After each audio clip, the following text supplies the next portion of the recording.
Бәріңе сәлем. Бүгін сіздерге Монолит киносы туралы қысқаша айтып беремін. Сандра есімді бұрын әнші болған қыз қазіргі продюсердің әйелі болып келеді. Ол продюсер Сандраға соңғы үлгідегі машина сыйлайды. Бұл машинаны дөңгелек үстіндегі сейф десек те болады. Сандра өзінің ұлы Дэвидпен сол машинада келе жатады. Жолда келе жатырып, олар машина ішіндегі Сливет атты жасанды интеллектпен танысады. Сливет жүргізушінің сөзімен машинаны басқара алады, және де бұл көлікті толықтай телефон арқылы басқаруға болады. Сандра сол телефонда баласы Дэвидтің жолда іші пыспасын деп беріп қояды. Сандра телефонмен өзінің жолдасымен сөйлесіп отырады. Жолдасымен сөйлесіп болғасын Сандраға жолдасы оның көзіне шөп салып жүрген сияқты болып көрінеді. Баласы екеуі заправкаға келеді. Заправкада Сандраны бір жігіт танып қояды. Сандра мен әлгі жігіт екеуі сөйлесіп тұрғанда қараусыз қалған баласы жоғалып кетеді. Сандра оны барлық жерден іздеп, сол маңдағы бір қыздың машинасынан тауып алады. Сандра ол қызға даусын көтеріп, мен ұлымды іздегенімді көре тұра, неге үндемей тұрасың деп сөйлейді. Әлгі қыз оған кері жауап қайтарып, екеуі келіспей қалады. Сандра сол сәтте баласын алып машинаға отырып кетіп қалады. Жолда келе жатып телефонмен өзінің шоу-бизнестегі таныс қызымен сөйлеседі. Ол қыз Сандраның продюсер жолдасымен кездесіп жүргенін айтады. Ол ашуланып өзінің жүріп келе жатқан бағытын дереу өзгертіп, Лос-Анджелеске қарай жол тартады. Негізгі жолмен жүрмей қысқа жол тауып сонымен жүреді. Ол ашуланып машинаның ішінде отырып шылым шегеді. Шылымның түтінінен машина ішіндегі антипожар жүйесі іске қосылып кетеді. Сол сәтте машинаны дереу босатыңыз деп Сливет дабыл қағады. Сандра ашуланып Сливетке тоқта деп машинаны өзім басқарамын деп айқайлайды. Сливет сол сәтте толық сөніп қалады. Сандраның баласы Дэвид жылай бастайды. Ол Дэвидке алаңдап оны жұбатып жатқанда жолда бір жануарды қағып кетеді. Дэвидке жыламас үшін өзінің телефонын беріп қояды да машинадан жануарды қарау үшін түсіп кетеді. Түсіп қараса машинаға ештеңе болмаған, ал жануар өлім аузында жатқанын көреді. Дереу ол жануарды машинаның астынан шығармақшы болып жатқанда баласы Дэвид телефонмен машинаға сейф режимін қосып жібереді. Сейф режимі қосылғанда машина толықтай сыртқы әлемнен оқшауланып жабылып қалады.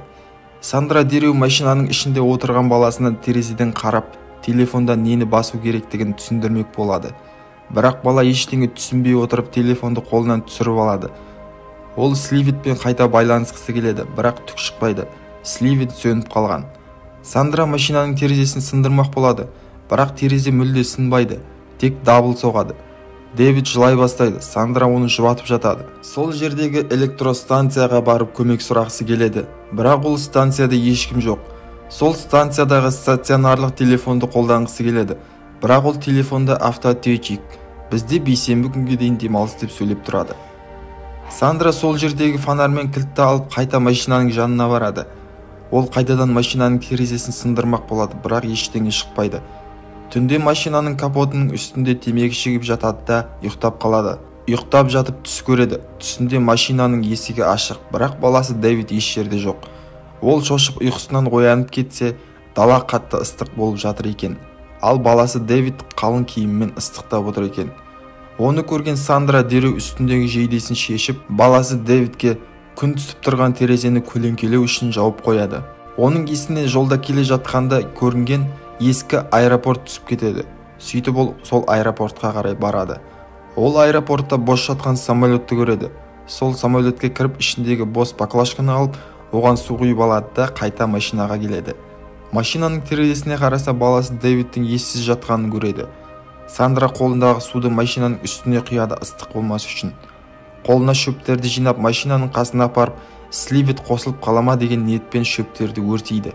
Бірақ ешқандай нәтиже болмайды. Тағы да кілтпен терезені сындыруға әрекет жасайды. Есіктерді қатты ұрғылап есінен танып қалады. Сандра есінен танып жатып түс көреді. Ол түсінде жолдасы екеуі осы жерге келіп өзінің жерге тізерлеп отырып, өлген баласын еске алып жылап жатқанын көреді. Ол шошып оянады да машинаның терезесін қарап, баласының әлі ес-түссіз жатқанын көреді. Сандра баласын өлгелі жатыр деп ойлап өзін кінәлай бастайды. Және өзінің тозаққа түсетін, ал баласына сен жұмаққа түсесің деп айтып жатқанда баласының тірі екенін байқап қалады.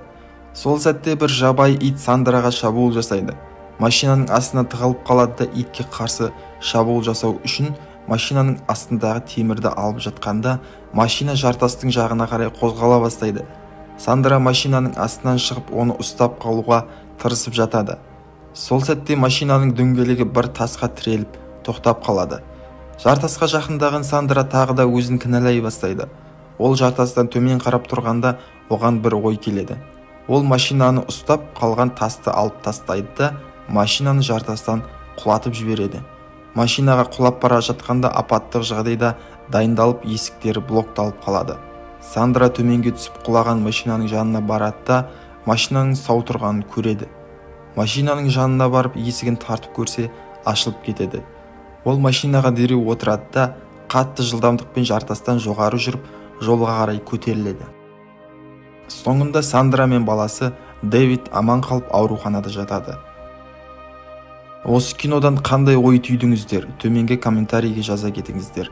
Және де осындай қызықты киноларды көргілеріңіз келсе, каналға жазылып комментарий қалдырыңыздар. Келесіде кездескенше.